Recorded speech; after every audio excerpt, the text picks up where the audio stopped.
अस्सलाम वालेकुम नाज़रीन। मैं जी नाम मिस्त्री साबर अली तो तुसी चैनल वेख रहे हो मिस्त्री साबर अली। अज ही आए हैं जी, कल दे काम दे शुरू किया बख्तू फैमिली व्लॉग का, तो इन्ना क कर दिता है जी। ए काम को 10 रद्दे दिते ने। गर्मी बहुत है जी, गर्मी के बावजूद ना यह जड़ा बाथ है ना, इंदी हुण असीं पहलों फिटिंग की सी दूसरी, तो हुण असीं इनदी दीवारां जड़ियां ना वो चुकते इन्हूं मुकम्मल करके देवांगे मालिकां नूं, ताकि ये हुण बाहर ना जा सकन। इन्हां दा घर इत्थे इस्तेमाल विच आवे बात, तो फिर शुरू करांगे पलस्तरां नूं। ते और जी फर्श जी भाई जान, तो हुण जी 12:10 हो चुके ने, तो असीं करूँगा जी छुट्टी। इन्नी कुछ चुनाई हो गई है, तो 2 बजे तो बाद आवांगे, तो फिर 6 बजे तक काम करांगे।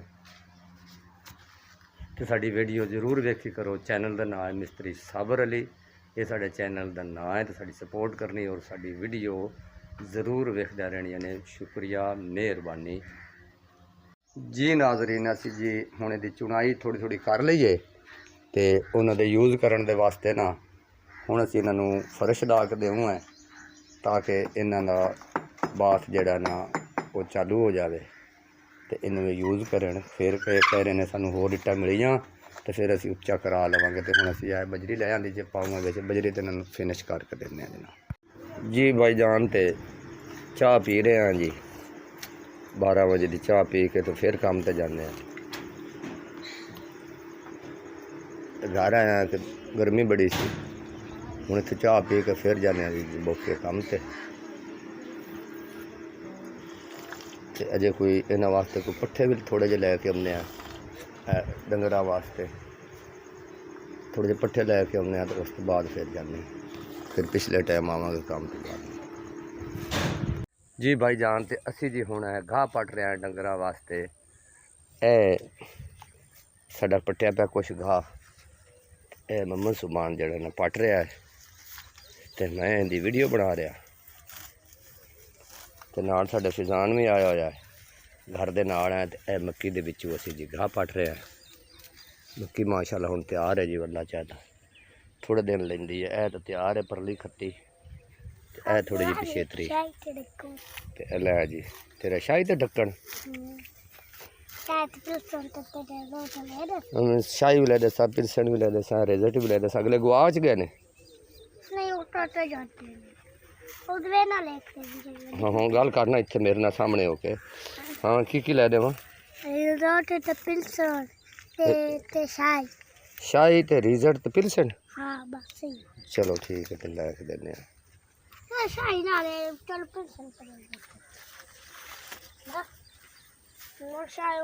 दुआ जी पाकिस्तान नूं अल्लाह सलामत रखे। अल्लाह ताला मौला हुसैन लाजपाल दा सदका, ते साडी पाक फौज नूं रब बहादरी और सलामत रखे। ते जिहड़े कामरान साहब हैं, अल्लाह ताला उन्हां नूं इस तो भी वध के इज्जत देवे।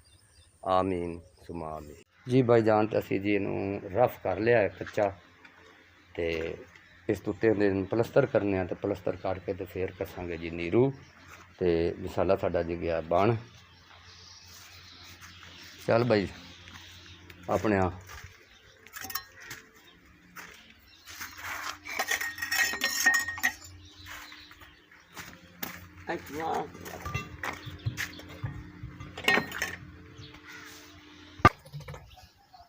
जी। आ बजरी तैयार है, तो मसाला भी तैयार है। तो कर लग्या जी शुरू आ टैंकी भर लगी है पानी की, ताकि थोड़ा बहुता सानू बोतलों नाल लाउणा पौंदा कढ़ाई विच, या मसाले नरम करना पौंदा, तो वो तां करके जी। एक थप्पड़ लग्या स्लैब, उस तो बाद फिर उहदे च पाउने मसाला।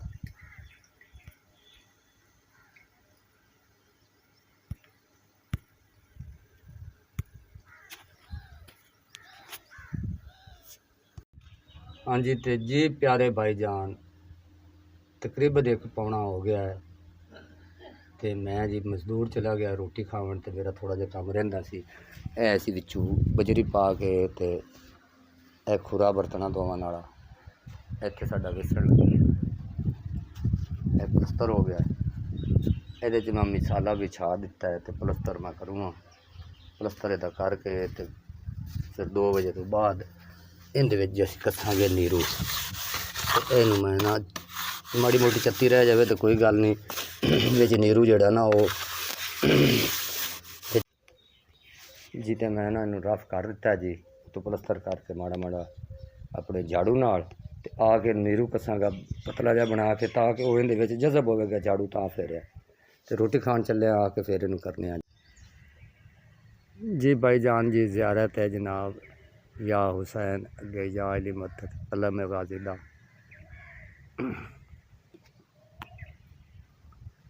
माशाल्लाह जी, क्या बात है। ये बुजुर्ग की जगह है जी, ते किन्ना खुला व्यूज़ इत्थों दा, खुला माहौल है।